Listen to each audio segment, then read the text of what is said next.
I was 2 shots of Jack Daniels in, and the weekend was already shaping up to be an epic disaster, though it wasn't even 3 p.m. on a Friday yet. I work as a reporter for a small Midwestern newspaper, and after a string of late nights, my boss gave me the afternoon off as comp time. I ran a few errands and then headed home, hoping to catch up on sleep in my favorite lazy boy chair. But as I pulled into the driveway, I noticed 2 cars parked there. One was my wife Tracy's, and the other I didn't recognize. I found it odd. Tracy was an actuary, and her usual hours were 8 to 5, so she shouldn't have been home. The second car was even stranger. Still, trusting Tracy completely, I didn't jump to conclusions. When I unlocked the front door, everything changed. From upstairs, I could hear unmistakable sounds of 2 people getting it on. The door was wide open, and they clearly hadn't been expecting company. I heard moaning and shouting, and with my heart racing, I hurried up the carpeted stairs, each step heavier than the last. As I reached the bedroom, the sounds were clearer. "This what you want? This what your husband's not giving you?" A man's voice, unfamiliar and angry, shouted at my wife. Tracy's moans grew louder. I reached the door and saw my wife, my beautiful wife, on her back beneath a man who looked like he could play linebacker for the Packers. It was obvious what was happening, and my stomach twisted into knots. I could hardly believe it, but I wasn't about to stand there and wait for them to notice. "Don't mind me," I shouted. As I walked in, opened the closet door, and grabbed my gym bag. I threw a few changes of clothes into it. Derek, the guy in bed with my wife, barely slowed down, but Tracy's voice stopped him cold. "Oh, Simon, I'm so sorry you had to see this," she said from beneath him. "We were going to tell you, not have you find out like this." "Really? When exactly would that have been, Tracy?" I shot back. "Our 10th anniversary? Looks like this is hardly a one-off. You could have told me before now if you really cared." Derek was still there, not moving, and Tracy, trying to look around him, started to speak again. "Never mind, Tracy. I'll grab a few things and be out of your hair. I'll come back for the rest later. My lawyer will handle the divorce papers. And by the way, who's this Neanderthal you're with?" "That's Derek. He's my attorney. He works for a big firm downtown." Tracy chuckled. "Perfect," I said, not even bothering to close the door behind me as I left. I tossed my stuff into my Ford F-150 and drove straight to my favorite bar. It wasn't a promising start to the weekend. The Rusty Fork was nearly empty, as usual, for a weekday afternoon. My favorite bartender, Noel, didn't start his shift until 4, so I just sat in my usual spot, stewing. I thought back to the last time we went out to one of Tracy's work events. Her coworkers barely hid their disdain for me, and I felt that Tracy was beginning to agree with their low opinion of my job and income. She made no secret of how much more she made than me, which stung. We had a long conversation about her behavior that night, and she blamed it on being tipsy. Though I wasn't satisfied with her explanation, I let it go, or so I thought. But now, sitting at the bar, I realized I probably should have been out transferring half of our money into an account in my name. Right now, though, I didn't care. My credit card was in my name only, which meant I could spend the rest of the night drinking myself senseless and sleep it off in my truck. Tomorrow I'd find a hotel or maybe an apartment. Tracy and I met in college and dated through our junior and senior years. We knew that unless I landed a job at a big city newspaper, she'd likely always earn more than me. But we had agreed that everything we made was ours, not hers and mine. That's what I thought we had. But now, I wasn't so sure. I couldn't care less about Tracy at that point. The reality of it all had hit me hard, and I now knew exactly where I stood in her life. Noel greeted me when he came on shift at 4 o'clock and was mildly surprised by how early I'd arrived.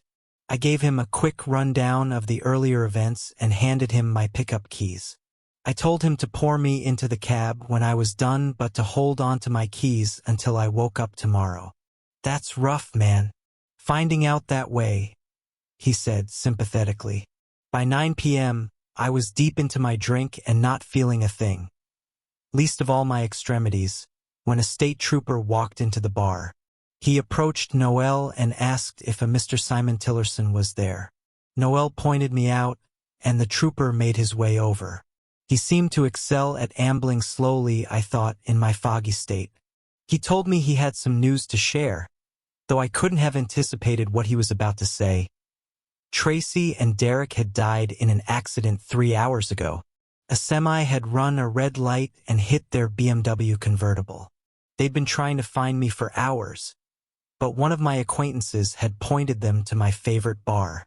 "Screw me," I yelled, then immediately added, "Drinks are on me. There is a God in heaven." A cheer went up as I made my announcement.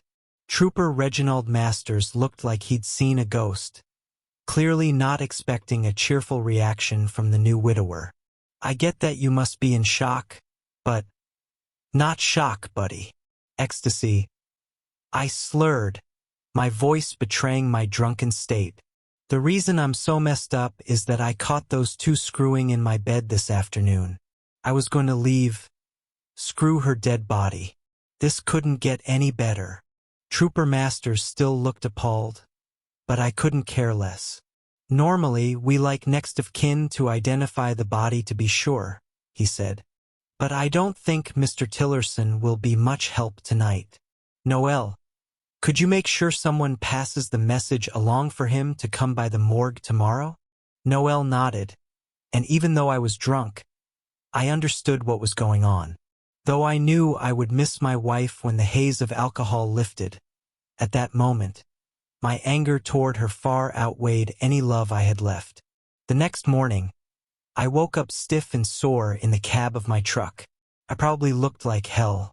I stumbled back into the bar, picked up my keys, and drove to a hotel, then remembered what the trooper had told me. Instead, I drove home to the empty house, thinking about Tracy and the 9 years we'd spent together, the last 7 as husband and wife. I wasn't really grieving. I felt more sadness that it had ended this way. But even sober, I was still relieved that she and Derek had gotten what I thought they deserved. After cleaning up, I headed to the morgue to identify the bodies. Tracy's body was battered. No surprise after a semi ran over her convertible. I asked to see Derek's body too. It looked similar to Tracy's, and I hoped for his sake that death had come slower to him. When I got home, I knew I had 3 phone calls to make. One to my parents, one to her parents, and one to her sister, Anna. Deep down, I felt a flicker of sorrow for her death, but every thought of her came with the image of her urging Derek to give it to her. I couldn't summon much grief. I decided I'd do my job, report the facts, and try to keep my emotions out of it. But I did feel bad for Ron and Cindy Jacobs, Tracy's parents. I loved them as much as I loved my own folks, and I didn't want to see them hurt. This was going to be hard for them. I called my parents first. My mom, always the more emotional of the two, burst into tears. My dad, on the extension, immediately started asking for details. I explained what happened.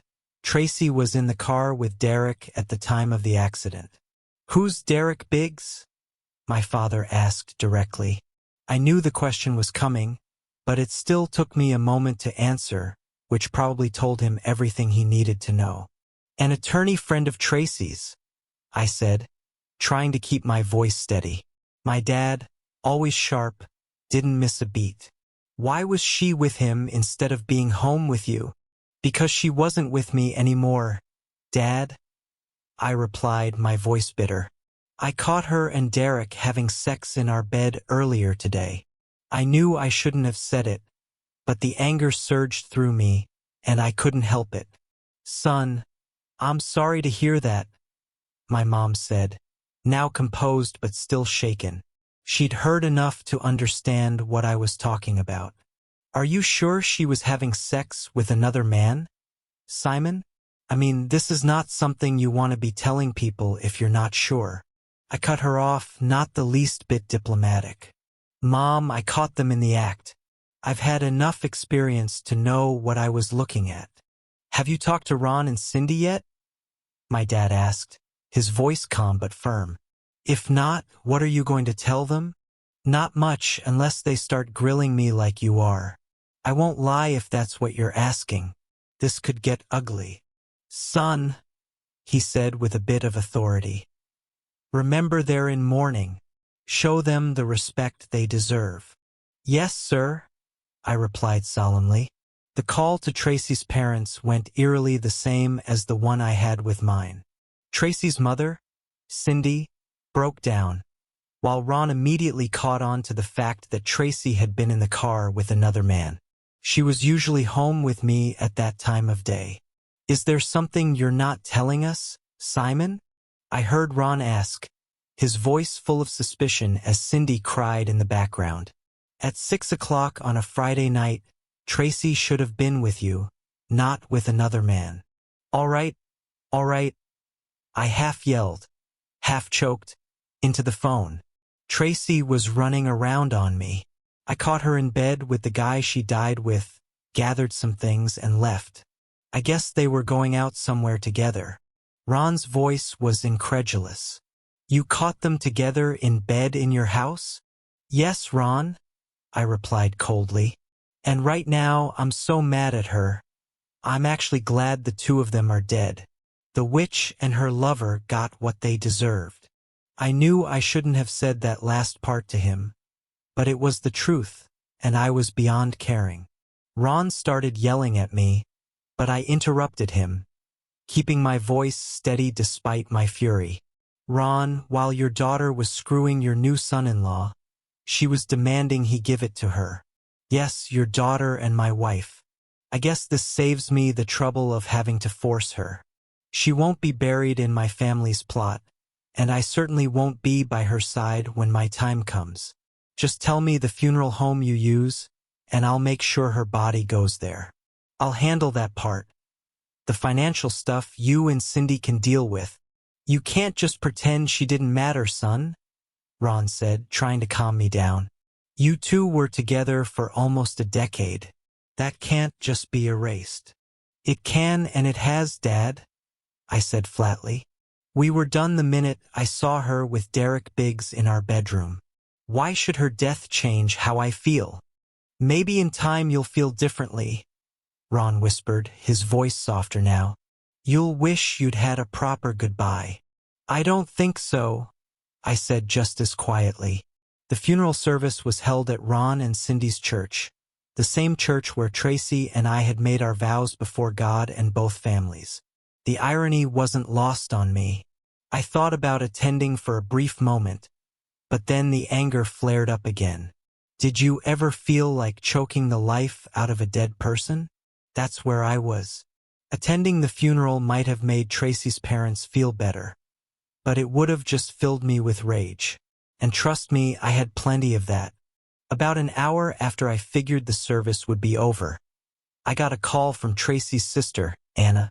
I knew it wasn't going to be pleasant, but I figured she needed to hear the truth, especially if her parents hadn't told her everything. Tracy was right. You are a piece of shit, Anna spat.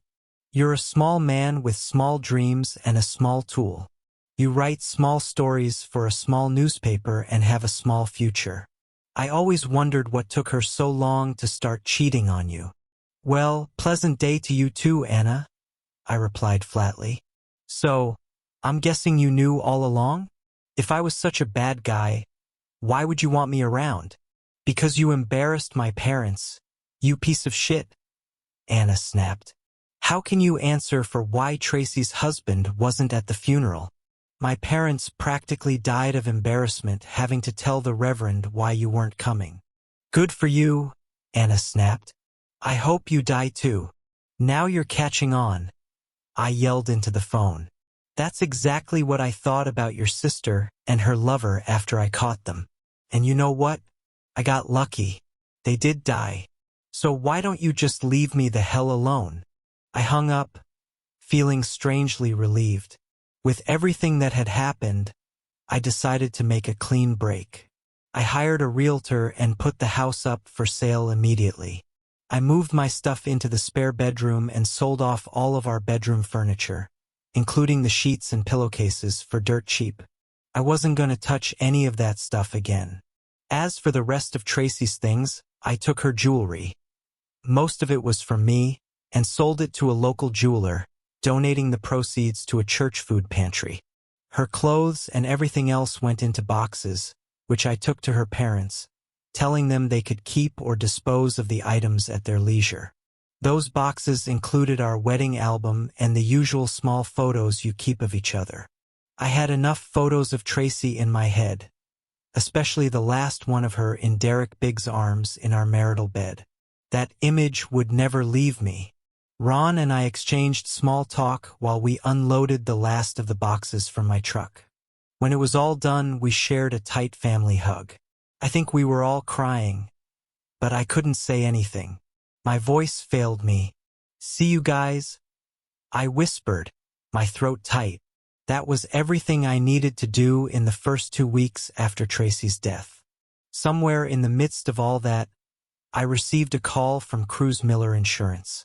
Tracy and I had always had life insurance, so I knew why they were calling.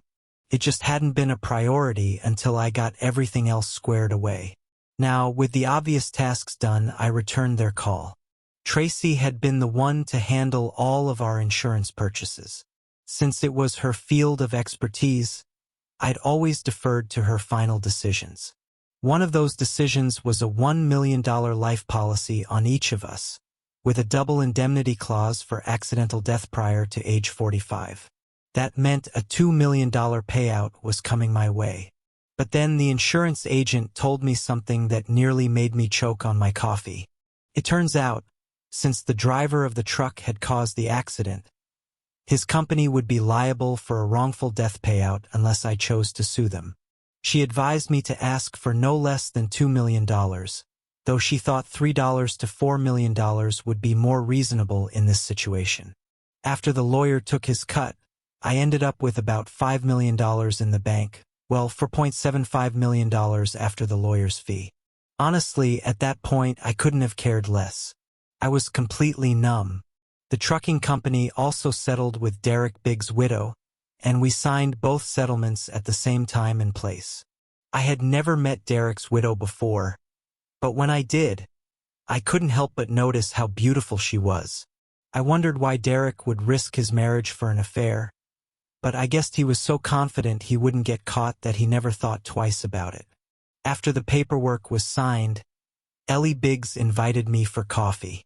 She had one question that no one had been able to answer, and she hoped I could provide it. "My husband didn't have a friend named Tracy Tillerson," she said, her eyes searching mine. "I checked with his firm, and she wasn't a client. Yet they were in the car together when they died. No one at Derek's office knows who she is, or if they do, they're not telling me. What was your wife to my husband, Mr. Tillerson?" I took a deep breath and cursed under my breath. I hated being the one to break more bad news to this woman, but I couldn't avoid it. I lowered my gaze to the table, taking a long gulp of coffee before speaking. She was his lover. She was cheating on me. Ellie's face turned pale. She looked appalled, and I could see her stomach churn. I suddenly felt sick to my own stomach. "Thank you for your honesty," she said as she stood up, her voice hollow. She left the coffee shop without another word. Although I was now wealthy by most standards, my life felt hollow. I had no desire to date. I'd moved into a shabby one-bedroom apartment just to have a roof over my head. I had few friends and didn't really care. My life consisted of working at the newspaper, riding my bike, and lifting weights. I just existed. My father, bless his soul, convinced me to see a therapist. The diagnosis was trust issues. He encouraged me to get out more, to try and have a semblance of a life. That turned out to be a waste of an hour. I never made another appointment. Now, sitting alone in my apartment watching baseball, I replayed the conversations in my head, over and over again. All I could feel was numbness. Tracy was gone, Derek was gone, and I was left with nothing but a painful memory of what my life had been. 6 months after Tracy's funeral, I found myself reflecting on what Anna had said, that I wrote small stories for a small newspaper. She was right. I had taken the job because it was the only newspaper opening near Tracy's job. Since she made more money than me, I sacrificed my own ambitions of someday moving to a larger paper. I'd been waiting for Tracy to decide it was time to move, and then I would look for new opportunities. But now I wasn't tied to anything. In fact, I probably didn't have to work another day in my life. I was free to come and go as I pleased, writing whatever the hell I wanted. And if no one ever read it, I didn't care. The next day, I went in and handed my boss, Ernie, my 2 weeks' notice. That night, I sat in my apartment, staring at my library, or what I called my library, about 30 books, 28 of them nonfiction. The other 2 were fiction. One of them was Moby Dick by Herman Melville. It got me thinking, which some people say is dangerous for me. One of my academic strengths, according to all the tests, was abstract thinking. Before the days of hyperlinks on the internet, I would do that constantly. Take a thought, mull it over, twist it around, and then go in yet another direction. It worked for me, but it didn't make it easy for my friends to follow my thinking when we would get into deep discussions. They learned never to ask, "What if?" when I was around. 10 minutes later, an idea struck me. Tracy would always be my white whale, and I had to hunt her, only I would do it with the written word. That's how it all began. I sat down at the computer and wrote my first fiction story since 8th grade. I killed off the Derek Biggs character, and the Tracy character was severely punished by life. It took me 2 full days to write, edit, and polish, but for the first time in half a year, I felt energized. I couldn't punish Tracy in real life, but in my head, I could, and it felt good. I went on to write 177 more short stories over the next 2 months, changing things up but always keeping a few constants. Derek always got killed off and Tracy always got her comeuppance. Damn, it felt good. When I finished one, I'd set it aside, read it over, and then I picked up Moby Dick again. It was an actual book with a cover and bound pages. I thought to myself, I can do that. And so I did. 6 months later, I had my first novel, a historical romance of all things. Of course, Derek got killed off viciously, and Tracy was humbled yet again. I thought it was pretty good, and apparently a publisher did too. The deal wasn't great, but at least I didn't have to pay to self-publish. Somehow, someone besides me liked the book. The publishing company even did 2 more runs of it. They wanted a second book and double the money. So I wrote another. This time it was a murder mystery, and yes, Derek was the victim and Tracy got caught and jailed. I felt much better about life after finishing that book, and the strong sales didn't hurt either. In my mind, it was like a lot of people were agreeing with my feelings about Tracy and Derek. After the success of the second book, a second publishing company came after me, offering a 3-book deal, again at double the money. Considering I was already a rich man, though no one knew it, I didn't need the money, so I gave the first company the right of first refusal to match the deal. They quickly agreed, so I stayed with them and gave them 3 more books over the next 18 months. Each book had the same basic storyline, though I changed the scenarios. In the third one, I even tried some humor. All 3 books were hits, but most importantly, I felt better about myself with each one I finished. I knew I'd never get any answers about what Tracy did or why she did it. This was as close to any satisfaction as I was going to get. Like the old song says, "Love the one you're with." I signed another 3-book deal with my publisher, this time with my price doubling. They had some big news. One of the movie studios wanted to make at least 2 of my books into feature films. offering some incredibly nice pocket change. They even wanted my help with the screenplay. What the hell? I thought. While I'd never been a big fan of Oprah Winfrey, her endorsement of a book usually sent the author skyrocketing to success. When she picked my 6th book for one of her books of the month, I got to experience that firsthand. It was amazing. Not only was I now a successful author, but I was also being recognized in public. Of course, there was a downside to that. Some people, wanting to prove they weren't impressed, would give me a hard time. That was fine. I wasn't impressed with myself either. I wasn't one to take shit from anyone, and I could dish it out as well as anyone else. So, there I was, sitting in my favorite bar, the same one where the state trooper had given me the news about Tracy's death. Just enjoying a Friday evening with my good buddy, Jack Daniels. Now worth north of $10 million, I still found pleasure in the simpler things. A good drink, working out, riding my bike, and an occasional good-looking woman. I still lived in the same shabby apartment and wasn't really looking for anything lasting in terms of female companionship. A few of the regulars at the bar might have known about my writing success, but for the most part they left me alone. Some playful teasing now and then, but no one seemed to talk about reading my stuff. I figured half of them couldn't read anyway, so that ruled them out of my potential fan club. Noel, my favorite bartender, knew about my success, and we'd occasionally chat about it or something I was working on. He was a good guy and he kept quiet about me. Of course, the fact that I tipped him $20 every time I was in probably helped. I was watching the TV screen closest to me, listening to the background music, just in my own little world, when 2 women suddenly appeared beside me at the bar. They were both attractive, mid-30s like me, and dressed casually in jeans and regular tops. They weren't trying to impress anyone, but there was something about the one farthest from me that seemed familiar. I knew why as soon as she started talking. "You don't remember me, do you, Mr. Tillerson?" she asked, while her friend leaned back on her stool, giving us a clear line of sight to each other.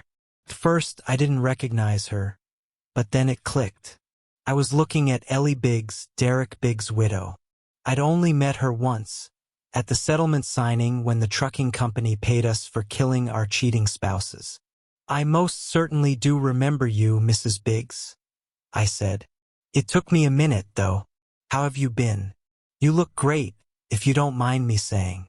Ellie blushed, glanced at her friend, and then looked me straight in the eyes. "I'm much better than the last time you saw me, and honestly, I have you to thank for that, at least emotionally.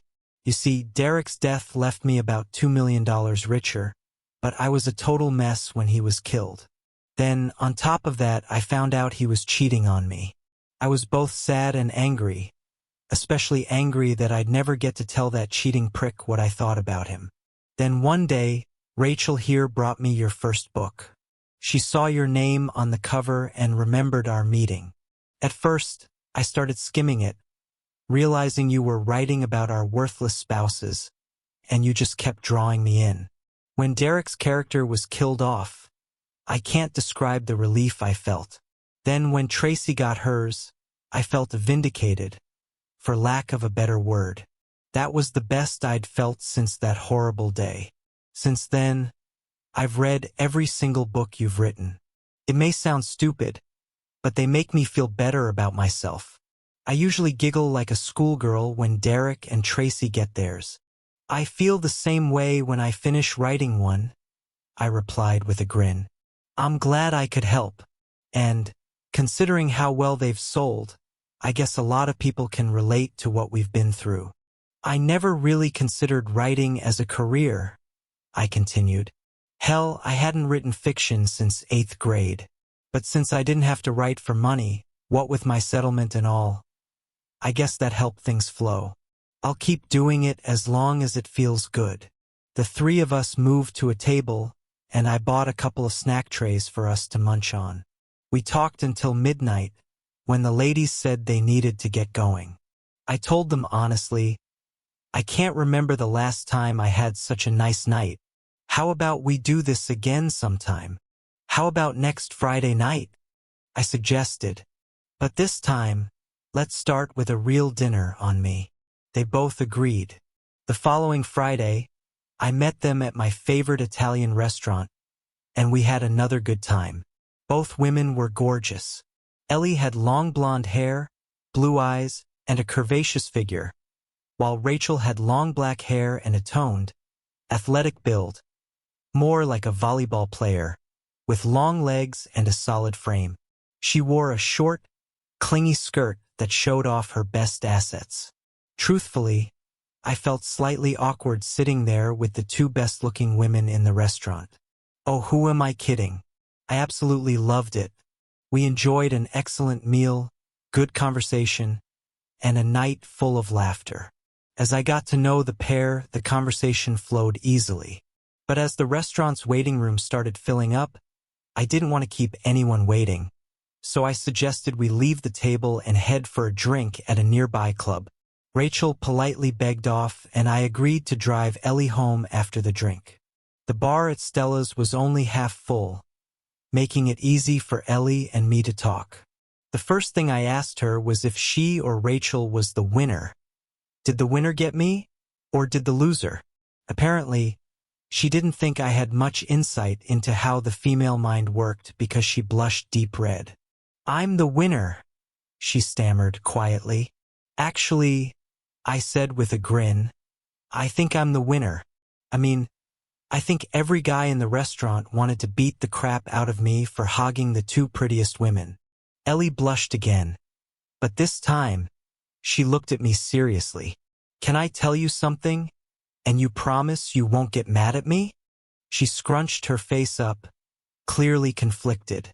I nodded cautiously, unsure where this conversation was heading. I absolutely hated your guts, she confessed. When I left the lawyer's office after we signed the settlement papers, I knew you had nothing to do with Derek cheating on me with Tracy, but in my mind, the fact that you knew when I didn't, it really threw me off. I didn't take it very well. With everything else going on, I kind of felt like you were holding out on me. I got that vibe, and I totally understood it. I listened, and she continued, a little embarrassed. Besides, the idea of the two of us getting together after our cheating spouses were killed? Come on, that's ridiculous. That kind of stuff only happens on the Hallmark Channel. So, I let you walk away without even saying goodbye. A year later, Rachel hands me your book, Ellie continued. It's obvious you were pouring your heart out in those pages. And it was obvious that it was about the affair between our spouses. It was like someone opened the curtains and let the sunlight in when Derek and Tracy got theirs. You completely got it. I've been seeing a shrink for almost a year, and he noticed the change in my attitude right away. I gave him the book to read, and at my next session, he said, "Pardon my French, but this guy's a genius."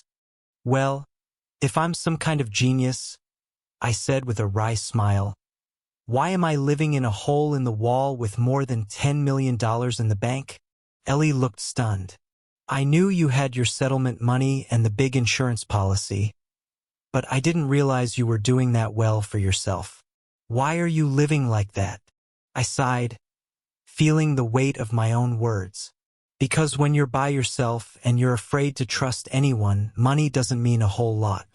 I'm a simple man with no big vices. I don't have to work, if you want to call my writing work. I don't have anyone to share my life or my money with. Saying it out loud for the first time, I realized how pathetic it sounded.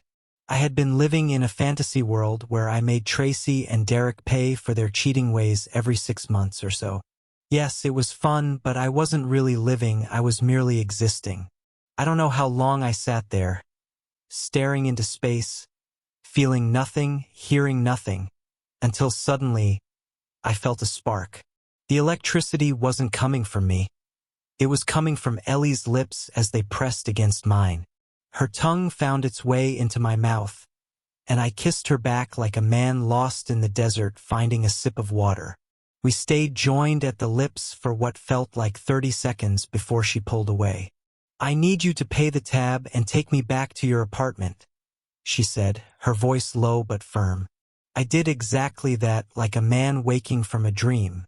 In the 4+ years since Tracy died, I'd been with several women, but I hadn't made love to anyone. I knew from talking with Ellie that she'd had a few experiences since Derek, but not many. So I took it slow and gentle.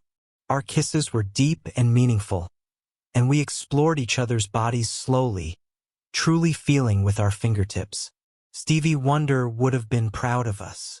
When it came time for the main act, we had wild, passionate sex.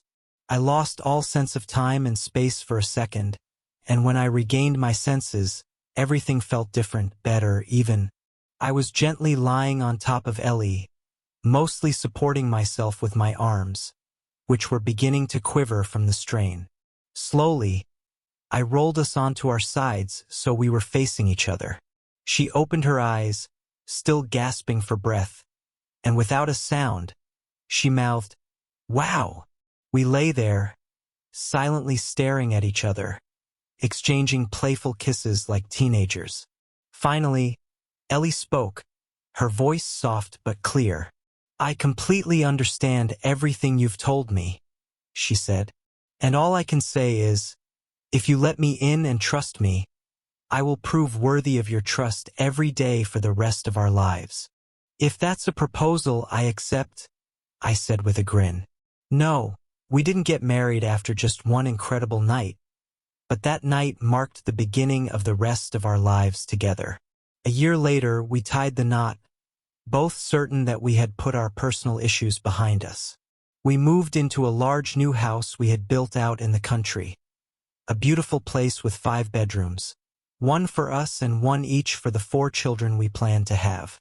We also built a guest suite so we could host visitors often. As our lives grew and changed, I learned to write about more than just the Tracy and Derek revenge stories. Once Ellie and I started dating, I found I didn't need to keep punishing those 2 characters.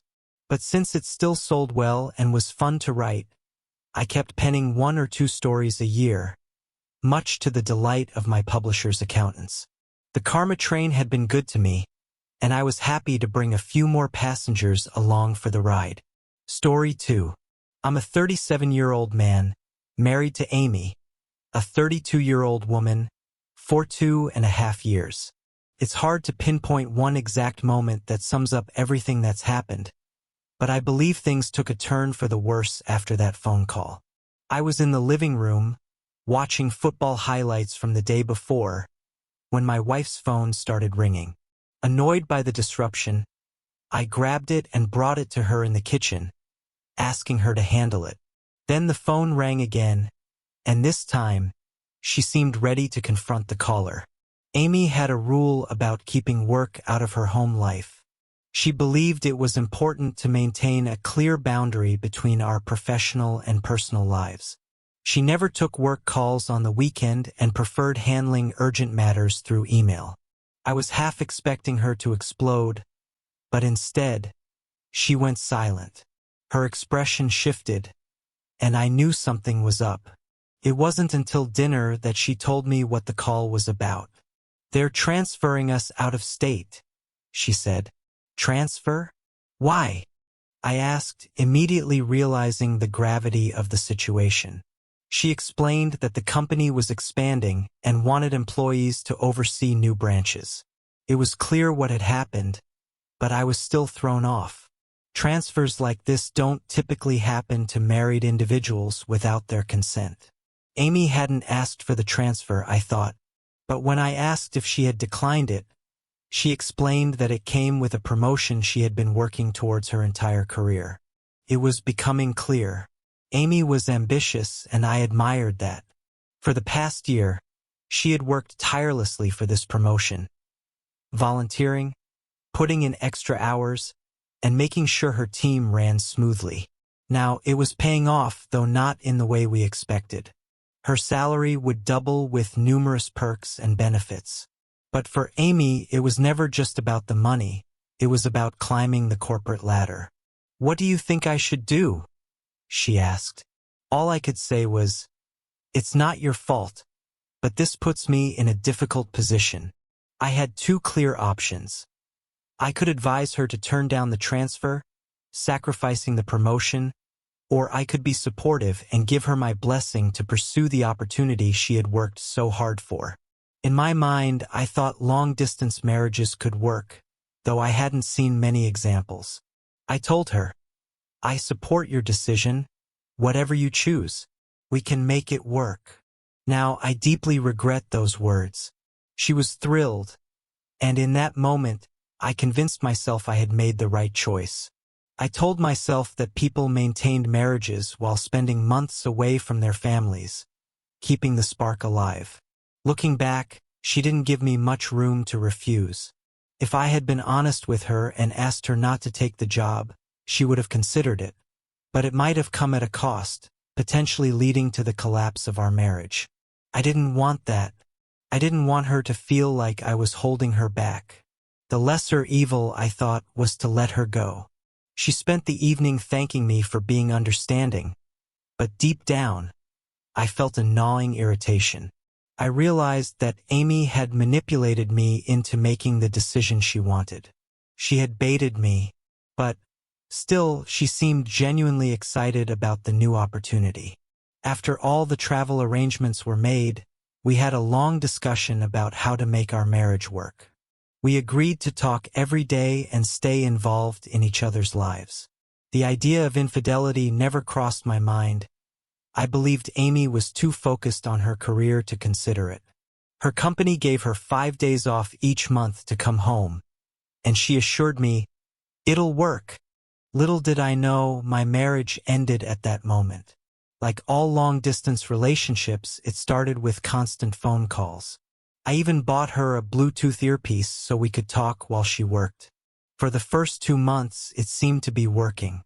We were on the phone more, and I learned more about her life than I had when we lived together. It seemed like I had made the right choice, prioritizing her ambition over my own needs. We were in a good place, at least that's what I thought. Then, 2 months ago, Amy phoned one morning to cancel her trip back to Michigan. Her company's performance had suffered over the last 3 months, and she needed to find more skilled people to help with administrative roles. I was fine with it as I was about to seal a major deal myself, one that would give me more flexibility in my work. The payout for closing the deal was worth millions and would allow me to spend more time with Amy.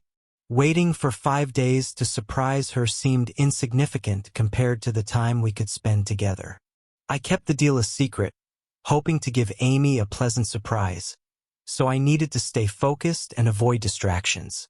We didn't call each other during this time, which was the longest we'd gone without talking on the phone. We exchanged texts on WhatsApp, but both of us were too busy for meaningful conversations. I'm sharing this story because a mutual friend recently accused me of being cold and manipulative after hearing what happened. In my view, I'm neither of those things. The big deal eventually went through and was about to be finalized. This deal was a game changer and would secure my family's financial future. It was with the first client I'd ever closed, making me part of the top 10% of wealthiest Americans. That night, while waiting for confirmation, I fought the temptation to call Amy. I wanted to share everything, the past week's events and how our lives were about to change. Instead, I planned a surprise vacation for us, including tickets, a hotel, food, and sightseeing. While scrolling through WhatsApp, I saw a story with a photo of Amy hugging a man named Josh. He had dark hair, blue eyes, and seemed to be in his mid-30s. He was the first person she hired when she started her job and knew the business well. Below the picture, she captioned it, "Dark times reveal angels." I should have suspected something was off and delayed telling her about the deal. Instead, I decided to fly to California to see her, hoping to surprise her in person. That's when I found out about her affair with Josh. I called her Michigan office to find out her location for the surprise visit, and fortunately, a mutual friend who worked as the receptionist kept my arrival a secret. During the flight, I imagined how Amy would react to the news of the deal. I went straight to her branch from the airport, hoping to take her out to dinner and share the good news.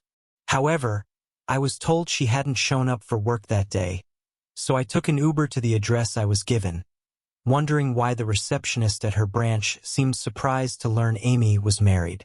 I didn't press for details, since Amy liked to keep her personal life private. After climbing 4 flights of stairs, I stood at her apartment door, bouquet of flowers hidden behind my back. Just as I was about to knock, I heard her moan, and someone else said, "Keep going." My heart sank. It only took 5.5 months for her to cheat on me. I was consumed by anger, but I made an effort to stay calm. I left her apartment and drove back to her office, asking the receptionist not to mention my visit. I tipped her $100 and then stayed in a nearby hotel to keep an eye on Amy during the week that followed. I trailed her in a rental car, and she didn't suspect a thing. She followed a routine: work, yoga, and her apartment, making it easy for me to monitor her movements. That's when I realized she spent a lot of time with Josh. It wasn't hard to figure out he was the one she was having an affair with. During this time, I tried calling and messaging her, but she used work as an excuse and pleaded for space to sort out her professional life. That's when I decided not to let her manipulate me anymore. I prepared divorce papers and waited for her to return home with Josh. It seemed like they spent most of their time in bed, because as soon as I arrived at her door, all I could hear were moans and grunts. I unlocked the door quietly and entered her bedroom, recording with my phone. It was gross to watch, but I recorded a full minute of their activity before revealing myself. As Amy scrambled for clothes, I felt empowered, though it was a sad and painful experience. Her distress, when I told her I would share the video with her colleagues and family unless she signed the divorce papers, justified my actions. She begged for forgiveness, claiming she would resign and seek therapy, but I was repulsed by her. Who wouldn't be? Every time I saw her, I couldn't shake the image of her with Josh, and it made me want to vomit. Her requests were impossible, and I wouldn't entertain them. She said she'd resign once she dropped off the signed divorce papers, but I still sent the video to her parents, showing them the child they had raised. Some of the comments I received on Reddit seemed to agree with me. It seemed like she was already out of the relationship when she took the job. She likely wanted this for a while and may have been cheating on you for some time. She manipulated you into accepting the job, leaving you with no real choice. Major life-changing decisions like that can profoundly affect a family. It's been 5 months since the divorce, and I wanted to update everyone. My wife moved to another state to oversee her company's new branch and started an affair with a coworker, which I discovered during a surprise visit. After the divorce, I took some time to regroup and even went on a week-long vacation to the Dominican Republic. Great place, by the way. One evening, I received a Reddit notification about my initial post. When I wrote it, I was mostly venting my anger, frustration, and disgust. Surprisingly, it gained a lot of attention. As I read through the comments, one in particular stood out. It was from someone who had gone through a similar situation a few years ago. He mentioned feeling miserable for not getting sufficient revenge to satisfy his spirit. It may sound strange, but as many people seemed content with me simply exposing Amy's infidelity to her parents and getting her fired without taking it further, I felt somewhat unsatisfied. Sure, it was somewhat satisfying to see her relationship with her parents fall apart because of the video, but beyond that, it seemed like I hadn't accomplished much. The last I heard, she was staying in a motel and working at a nightclub, oddly suited for someone like her. About 3 weeks after returning from the Dominican Republic, Amy showed up at my door, begging for my forgiveness and asking me to take her back. It was almost amusing watching her with puffy, bloodshot eyes. Whether from crying or other issues, I didn't know. Regardless, it didn't concern me much. She was already an emotional wreck, but my focus was on Josh, the man she had cheated on me with. I let her in, and she seemed to think I was reconsidering the divorce. She immediately started explaining herself, claiming she never thought I would actually go through with it. She even said she'd lost her parents' respect and that I had already punished her enough. I decided to test her by asking a question I knew she'd fail, but I wanted to be sure. When I asked her how many times it happened, she answered, "Just once," swearing it was the truth. It was hard to believe anything she said after that. My dad used to say it's nearly impossible to look someone in the eye and lie to them, but she proved him wrong. I didn't know exactly how many times they had been together, but I had a rough idea of when it started, and it certainly wasn't a one-time thing. I was skeptical, but if I hadn't followed her around for the first 2 weeks after she arrived in Michigan, or if I hadn't heard her moaning in her room the day I got there, I might have fallen for her lies. Her desire for a private life no longer mattered to me. As for Josh, I discovered he was a married man, which infuriated me. Now I had a chance to exact some revenge on him, too. I didn't need a mirror to know my acting skills were far from perfect, but Amy fell for it, thinking I was reconsidering reconciliation. I told her to give me time to think, then immediately sent the video to everyone who knew her, including her coworker friends at the office. My first move was booking a ticket to Michigan to expose Josh's married life, using information I got from Amy. I rented an apartment near his place, keeping an eye on him while waiting to release the videos of his affairs with my ex-wife.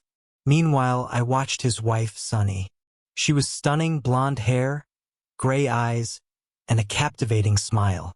Initially, my plan was to seduce her and gloat to Josh, but my feelings took an unexpected turn.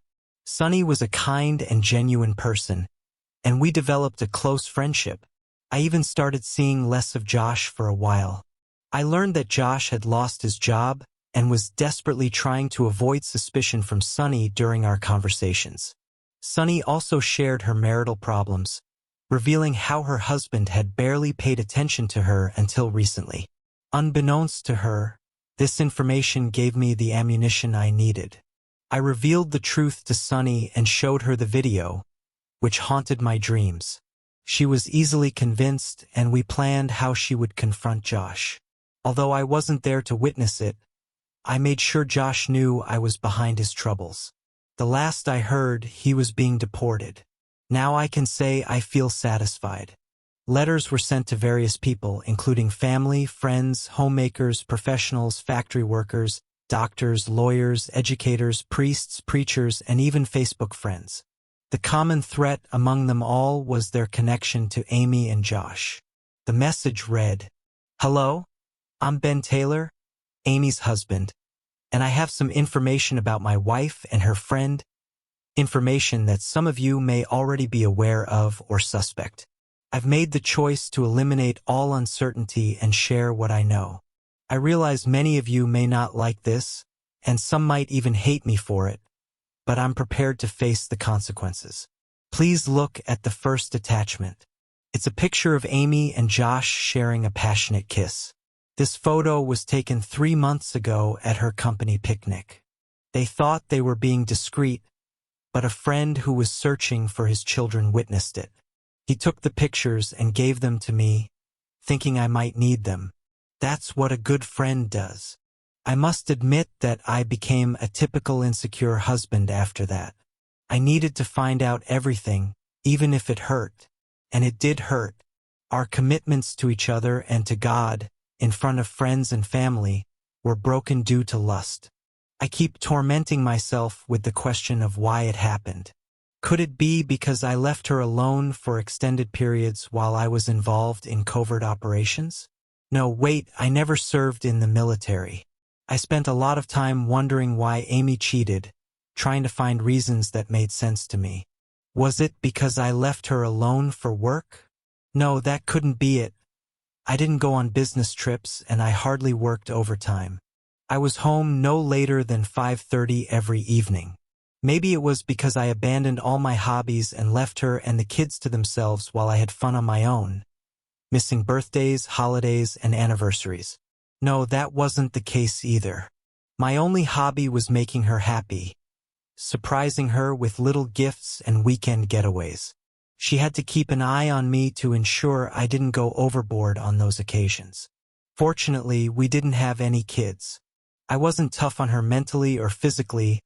I didn't neglect her, and I always made sure she knew I loved her. I spent as much time with her as I could. It helped that she had a job, or else she wouldn't have had time to be with Josh. The fact that he was her boss made their secret meetings during the day easier. I was shocked when I obtained concrete evidence. It turned out to be costly, possibly even illegal, but I didn't intend to use it in court. I decided to take it to the court of public opinion. It was evidence of their affair. The following attachments are explicit, so please don't open them if you think they might offend you. The next two images appeared on the screen.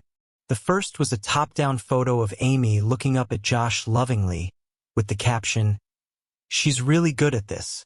The second was a series of images showing them in bed, their faces reflecting desire and happiness, with the caption, "What she didn't do for me." I knew this would be difficult for some people, but I needed to remove all doubt. I was showing these pictures because I filed for divorce. Many of her friends had asked if I was sure about this decision, if it was a mistake, if we should see a counselor, if she was sorry, or if it wouldn't happen again. Her mother, whom I loved as my own, wouldn't try to change my mind. Her father, whom I respected but never truly loved, would try to reason with me. I'm sorry for involving all of you in this, but my strongest desire is for you to leave me alone. This is between Amy and me. Well, not entirely. I owe an apology to Josh's wife, Sunny. You didn't deserve this. You and your two children, what, 8 and 5 now, shouldn't have been dragged into this. Maybe Josh will change and you'll be able to forgive him. That's your choice. I also apologize to his company and its senior management for involving them in the impending lawsuit. After all, most of their meetings occurred in their office, and I believe the supply staff now knows why there's a couch in his office. Just a suggestion, if you're giving that couch to someone else, make sure it's thoroughly cleaned first. I may not be able to use these pictures in court, but my attorney can obtain statements from their coworkers. I highly doubt they take responsibility for the company in any case. Many people will have difficult times ahead. To sum it up, here's why I chose to handle it this way: to eliminate all uncertainties and not waste any more time. After all, a picture is worth 1,000 words. Isn't it? Amy is about to be served with divorce papers, and it should happen any moment now. I'm trying to start a new life without her. Amy, I'm sorry if I couldn't meet your needs. If you had told me about your feelings for someone else from the beginning and left, it would have hurt, but I would have respected your decision. Instead, you chose to have your cake and eat it too. Well, the cake is gone. Amy, I'm pretty sure you'll regret this, or maybe not. Maybe you're relieved I found out so you and your lover can live as you wish. It's over between us. I've moved out, taken what I needed, and everything else is yours. All communication will go through my lawyer. I've made up my mind never to speak to you again. I don't want explanations. I don't want to know why. I don't want second chances. Go ahead, Amy. Leave me be. The entire office was in turmoil when Amy screamed and fainted at her desk upon seeing a picture of Josh with a knife through it. Coworkers rushed to help her, and soon the news spread. An email containing the shocking information had been discovered by one of the administrators. Work came to a near standstill. Josh, unaware of the commotion, was startled when the HR director entered his office. "Is it true?" the director asked without preamble. "Is what true?" Josh replied, baffled. The director entered the room and slammed the door behind him. "Is it true that you and Amy have been having an affair here in the office?" Josh turned pale. It was a clear confirmation. "You've been a fool," the director said. "Do you realize the damage you and Amy have caused?" Many of our major clients are religious charities.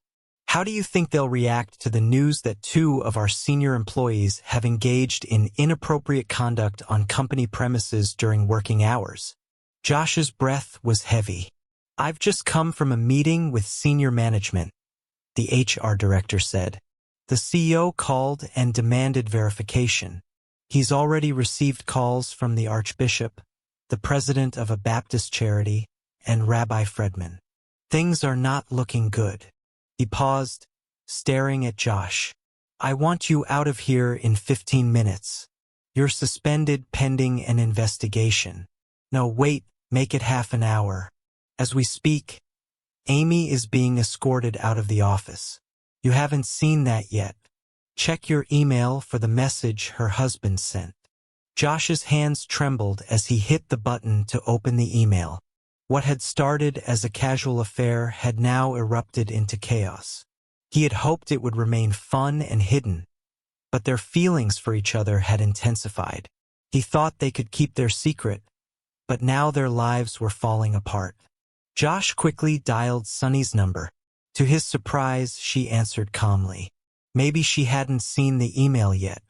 Her voice, cold and emotionless, broke the silence. Is it true? She asked. Is what true? Josh replied, baffled. Josh, she said, her voice sharp, you have one chance to tell me the truth. Just one.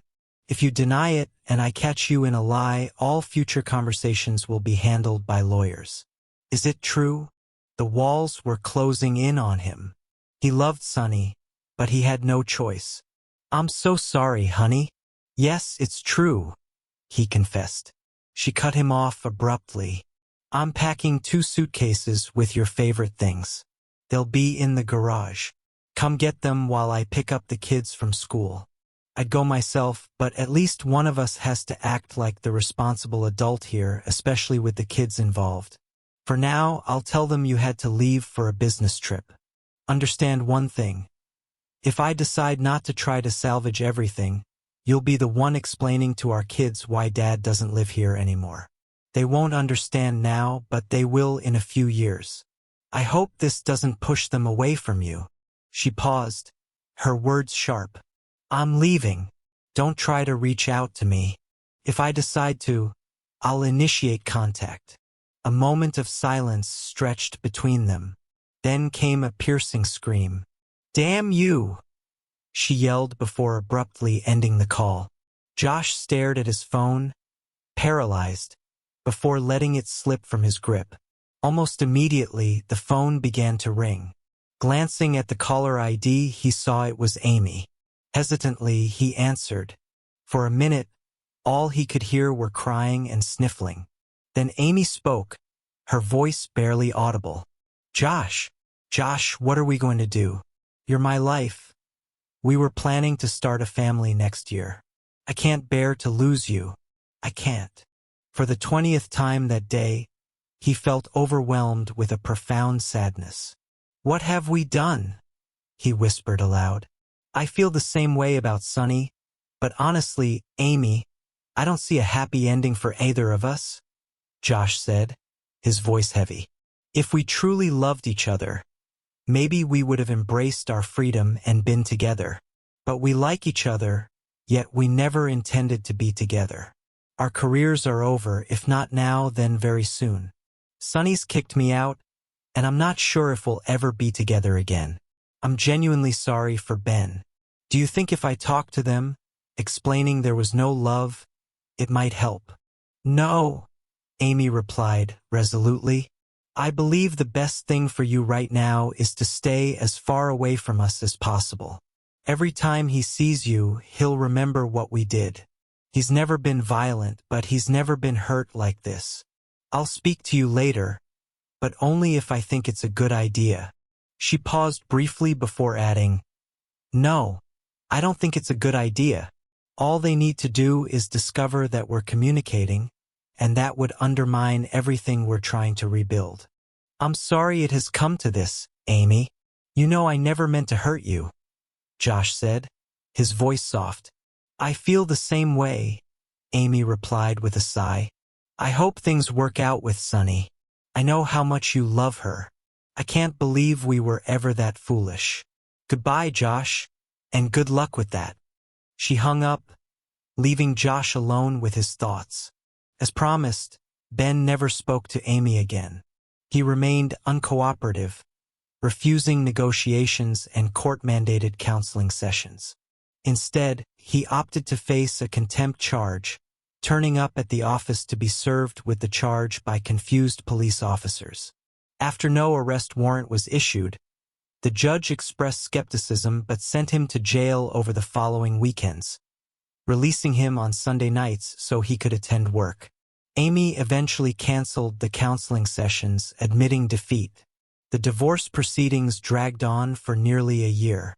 Amy still harbored a flicker of hope that Ben would return, but when her mother saw an announcement of his upcoming wedding, she gave up hope.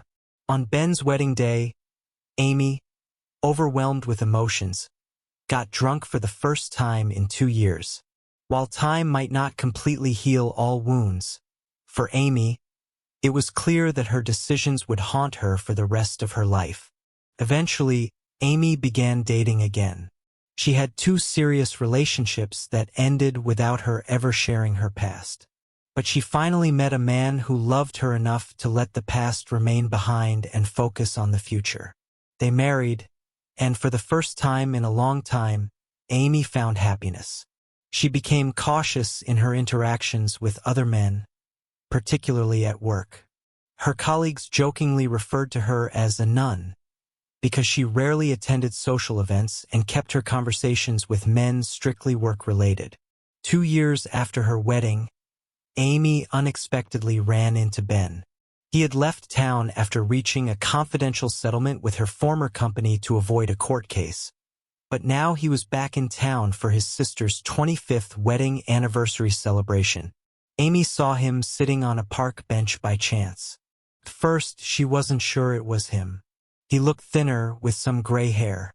She considered speaking to him, perhaps to apologize for her actions, but then changed her mind when a tall woman with fiery red hair approached, holding a boy around 2 years old and a girl about 6 or 7 years old. The girl had red curls like her mother's, and the boy had dark curls. The girl leapt into Ben's lap, and the woman took the younger one in her arms. Ben stood up, kissed the woman, and left with the children. Amy realized she had just glimpsed the future that was supposed to be hers. She wiped away her tears, turned, and walked away. She returned home to prepare her husband's favorite dinner. Josh and Sunny managed to reconcile after 15 months of separation. She insisted on counseling both individually and as a couple, and they also established a rigorous prenuptial agreement. Josh apologized so much that Sunny eventually lost her patience and warned him that one more apology would be the end of their relationship. Josh transformed into a different person, rarely leaving Sunny's side, and became a devoted family man. His new job paid less than his previous one, but he received raises and bonuses for his hard work. It took him 6 years to regain his footing, and Sunny continued to work to make ends meet. Despite their reconciliation, she refused to give up her job. She occasionally went out with colleagues for drinks or attended quarterly work seminars, and her independence bothered Josh, though she was secretly pleased by it. Their life was different from the past, but they were committed to building a better future for themselves and their children. One day, Josh realized that he and Amy had been living a better life than he ever thought possible. Over the years, he had been calculating the time spent, approximately 12 times, with an average duration of 30 to 45 minutes each. Considering the longest estimate, it amounted to about 9 hours in total, a stark contrast to the years of suffering and devastation from Amy's marriage. Was it worth it? Absolutely. Thank you for your viewing. See you next time. If you enjoyed this, subscribe to JK Tells a Story for more tales.